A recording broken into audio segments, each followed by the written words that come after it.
Bom dia, pessoal. Bom dia, queridos e amados irmãos e irmãs.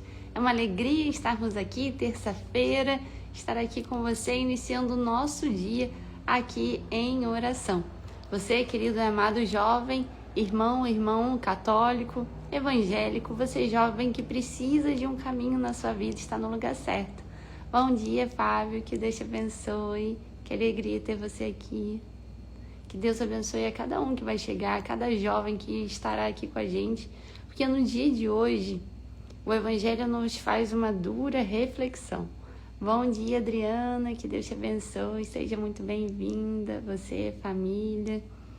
A reflexão do dia de hoje é a seguinte: quando Jesus passava, ele ia atraindo uma grande multidão. E essa multidão que o Senhor atraía, talvez seja hoje a multidão que lota os shows católicos, os shows evangélicos, que lota os bancos das igrejas. Porque muitas das vezes o que nós fazemos nesses momentos, onde nós vamos até a casa de Deus, é como essa multidão, mas que a maioria ali era apenas de curiosos. As pessoas que iam, eles, na grande maioria, eles não... Tanto é que é diferente quando o Senhor encontra finalmente alguém que tem fé. Tanto é que no meio de uma multidão, quando alguém toca com fé no Senhor, ele identifica. Porque aquela multidão que está ali, se aproximando do Senhor, como nós podemos fazer nos nossos dias atuais de vamos à igreja, vamos à missa, vamos ao culto, vamos aos shows, às reuniões, muitas das vezes o que a gente quer pra gente é um Deus fazedor de milagres e não um Senhor para as nossas vidas. As multidões, elas iam atrás de Jesus, como Herodes também. Herodes queria ver Jesus, ele tinha super interesse, ele era super interessado em conhecer Jesus. Mas não era porque ele queria adorar um Senhor. Não, que história é essa desse fazedor de milagres? Vamos ver que milagre ele faz. E a grande multidão era assim também. Ia atrás de Jesus para ver se ele ia fazer um milagre para a vida deles. E não porque eles precisavam de um Senhor para as suas vidas, porque eles precisavam de um libertador para as suas vidas, porque eles se sentiam como ovelhas sem pastor. É esse o nosso real motivo e essa deve ser a nossa motivação para nós pegarmos o nosso carro, para nós pegarmos o ônibus, o transporte que for e ir até a igreja. Não porque estamos atrás de um milagre, não porque estamos querendo ver aí grandes feitos do Senhor, mas apenas a sua palavra, a sua presença, porque é só a presença do Senhor que preenche o vazio do nosso coração. Ele quer, o grande milagre que o Senhor quer fazer na nossa vida é nos dar a cura e a libertação da nossa alma, a libertação do pecado. É isso que o Senhor quer. Os milagres que podem acontecer na nossa vida são consequência. O Senhor quer todo bem para nós, mas o maior bem, o que nós precisamos desejar, buscar a Ele, é para que Ele faça de fato o maior milagre na nossa vida, que é nos dar a libertação. Bom dia, Cleide, que Deus te abençoe, seja muito bem-vinda, bom dia. O maior milagre que nós podemos desejar na nossa vida é nos dar a libertação dos vícios, nos dar a libertação dos nossos pecados, de todas as atitudes que não nos deixam fazer parte da comunhão com o Senhor, que nos tiram da presença de Deus, nos libertar daquilo que nos faz pecar, que nos faz cair. Precisamos estar preparando a nossa alma todos os dias para nos encontrar com o Senhor, porque pode ser o dia hoje da nossa partida. Hoje pode ser o meu último dia nessa terra, pode ser o seu, pode ser de quem você ama. Então a gente precisa estar em constante preparação. E o Senhor nos mostra isso, que em meio a uma multidão, tinha uma multidão que ia atrás dele. Mas infelizmente vai ser dessa multidão que quando chegar no seu último dia, no momento final, vai olhar para o Senhor e vai falar: mas eu tive lá, estava frequentando sempre a igreja, eu ia lá, estava lá sentado no banco todo domingo, todo sábado. E o Senhor vai falar que não nos conhece. Porque pode ser que não estávamos lá de coração.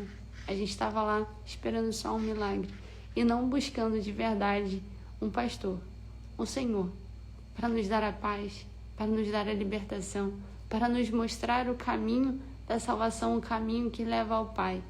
Então, ovelhas de verdade que buscam o pastor. E esse pastor é que vai nos apontar o caminho para o céu.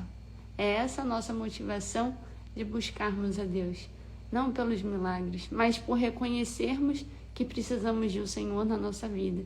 Que sem a luz que é Jesus Cristo apontando o caminho, a gente se perde, a gente entra no vazio, a gente vive na escuridão.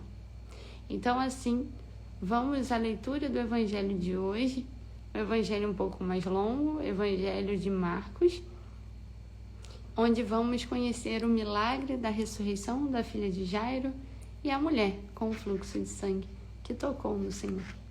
Então, vamos à leitura hoje do Evangelho, que o Espírito Santo possa nos iluminar e que as palavras do Santo Evangelho possam penetrar no nosso coração, transformar o nosso coração e a nossa alma. Pelo sinal da Santa Cruz, livrai-nos, Deus nosso Senhor, dos nossos inimigos, carnais e espirituais. Amém. Evangelho de Marcos 5, do 21 ao 43. A filha de Jairo e a mulher doente. Tendo Jesus navegado outra vez para a margem oposta, de novo afluiu a ele uma grande multidão. Ele se achava à beira do mar, quando um dos chefes da sinagoga, chamado Jairo, se apresentou, e à sua vista lançou-se-lhe aos pés, rogando-lhe com insistência: minha filhinha está nas últimas. Vem, impõe-lhe as mãos para que se salve e viva. Jesus foi com ele e grande multidão o seguia, comprimindo-o. Ora, havia ali uma mulher que já por 12 anos padecia de um fluxo de sangue. Sofrera muito nas mãos de vários médicos, gastando tudo o que possuía sem achar nenhum alívio. Pelo contrário, piorava cada vez mais. Tendo ela ouvido falar de Jesus, veio por detrás entre a multidão e tocou-lhe no manto. Dizia ela consigo: se tocar, ainda que seja na orla do seu manto, estarei curada. Ora, no mesmo instante, se lhe estancou a fonte de sangue, e ela teve a sensação de estar curada. Jesus percebeu imediatamente que saíra dele uma força, e, voltando-se para o povo, perguntou: quem tocou minhas vestes? Responderam-lhe seus discípulos: vês que a multidão te comprime e perguntas quem te tocou? E ele olhava em derredor para ver quem o fizera. Ora, a mulher, atemorizada e trêmula, sabendo que nela se tinha passado, veio lançar-se-lhe aos pés e contou-lhe toda a verdade. Mas ele lhe disse: filha, a tua fé te salvou. Vai em paz e ser curada do teu mal. Enquanto ainda falava, chegou alguém da casa do chefe da sinagoga anunciando: tua filha morreu. Para que ainda incomodas o mestre? Ouvindo Jesus a notícia que era transmitida, dirigiu-se ao chefe da sinagoga: não temas, crê somente. E não permitiu que ninguém o acompanhasse, senão Pedro, Tiago e João, irmão de Tiago. Ao chegar à casa do chefe da sinagoga, viu o alvoroço e os que estavam chorando e fazendo grandes lamentações.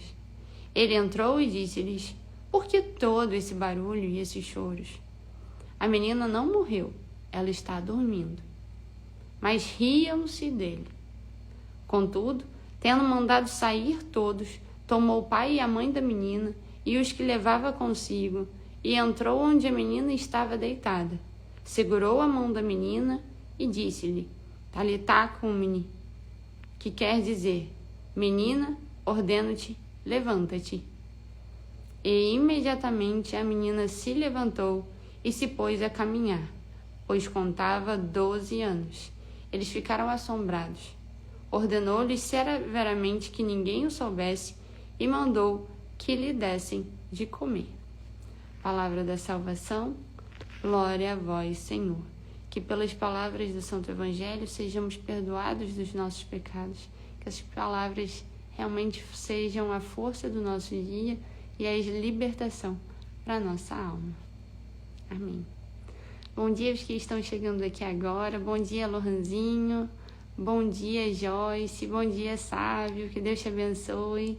Sejam todos muito bem-vindos. Hoje, leitura do Evangelho de São Marcos, a cura da mulher doente com fluxo de sangue e a ressurreição da filha de Jairo.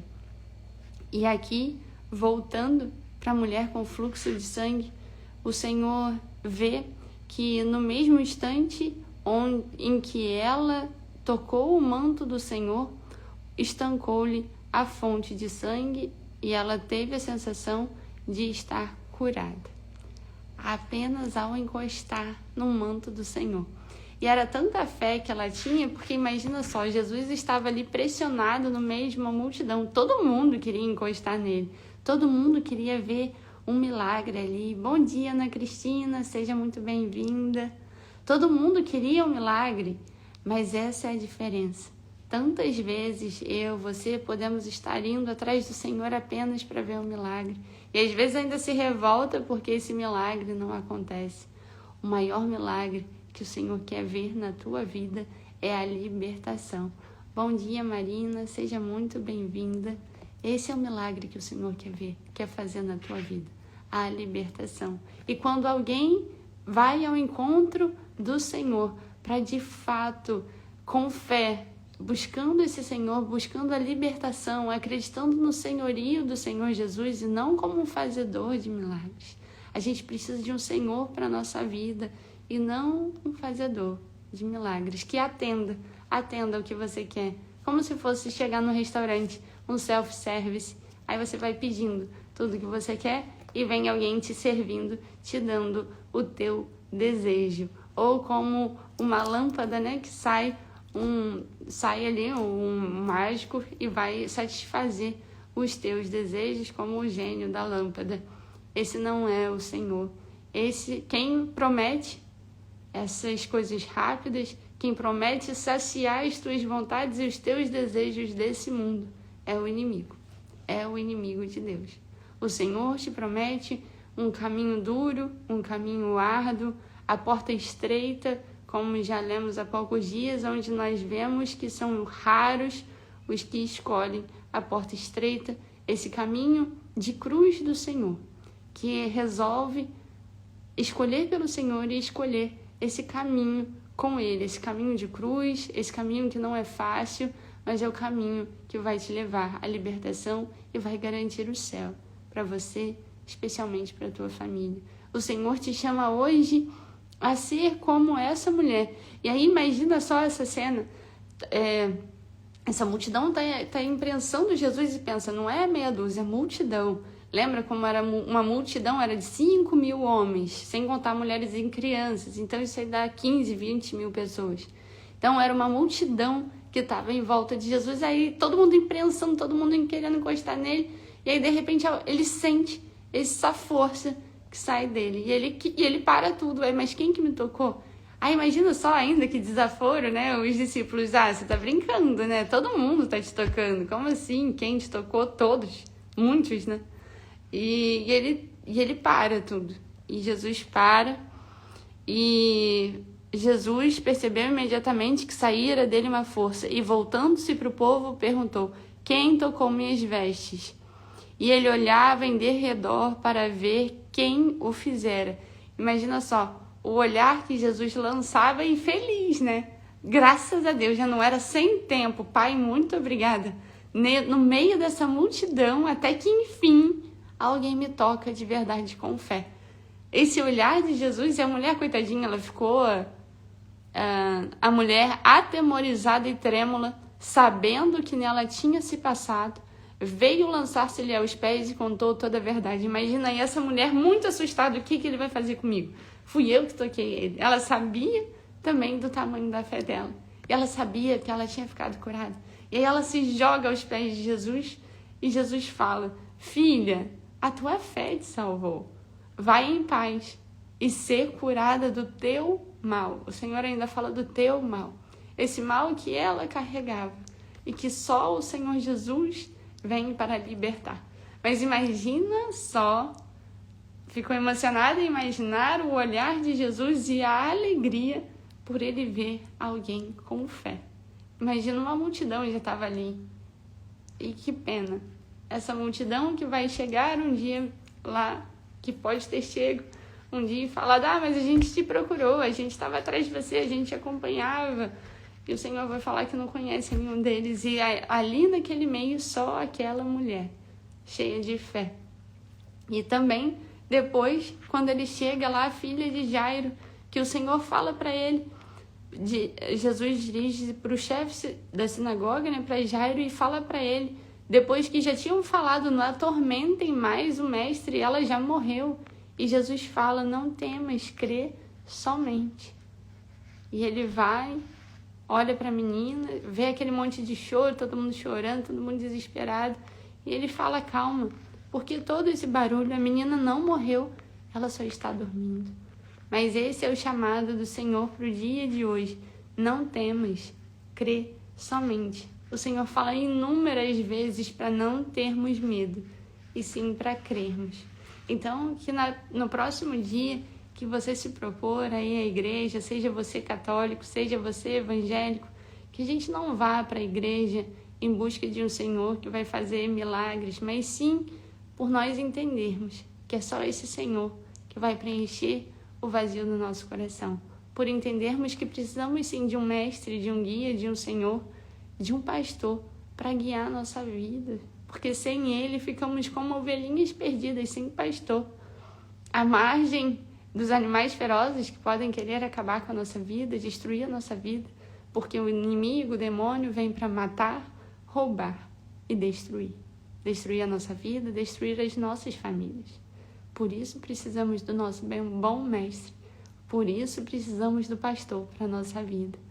Então, que nesse dia não tenhamos medo, mas possamos crer somente. Esse é o convite do Senhor. Não temas, crer somente. O Senhor sabe de todas as tuas necessidades. Os milagres Ele vai te conceder à medida que Ele achar necessário, que Ele entender que é o melhor para a tua vida. Aqui, o nosso dever é não ter medo e crer somente que o Senhor está cuidando de tudo. Continuamos também no nosso propósito do mês de fevereiro. Qual é o propósito que você vai fazer com o Senhor para esse mês? Qual é o pedaço a mais do teu coração que você vai se propor a dar para o Senhor? Qual é o exercício? Qual é o pequeno sacrifício? Qual é o tempo a mais que você vai dar para Jesus nesse mês de fevereiro? É um mês curto. Aproveita esse tempo para se doar mais. Também estou aqui, né, na minha dedicação para estar mais perto do Senhor. Cada um vai identificar qual que vai ser a tua estratégia, como você vai fazer para dar mais um pedacinho da tua vida, do teu tempo, do teu coração para o Senhor. Que possamos criar essa estratégia juntos, ainda nessa semana, para viver o mês de fevereiro diferente. E que o Senhor possa estar abençoando a cada um de nós. Bom dia, Ana Cristina, que o Senhor te abençoe, você e toda a sua família. Bom dia, Sil, que Deus te abençoe grandemente você e toda a família. E assim, juntos, vamos rezar a oração do Pai Nosso para começarmos o nosso dia. Pai nosso, que estais no céu, santificado seja o vosso nome. Venha a nós o vosso reino. Seja feita a vossa vontade, assim na terra como no céu. O pão nosso de cada dia nos dai hoje. Perdoai-nos as nossas ofensas, assim como nós perdoamos a quem nos tem ofendido. E não nos deixeis cair em tentação, mas livrai-nos do mal. Amém. Que a cruz sagrada seja a nossa luz. Não seja o dragão nosso guia. Retira de Satanás. Nunca nos aconselhes coisas vãs. É mal que tu nos ofereces. Bebe tu mesmo do teu veneno.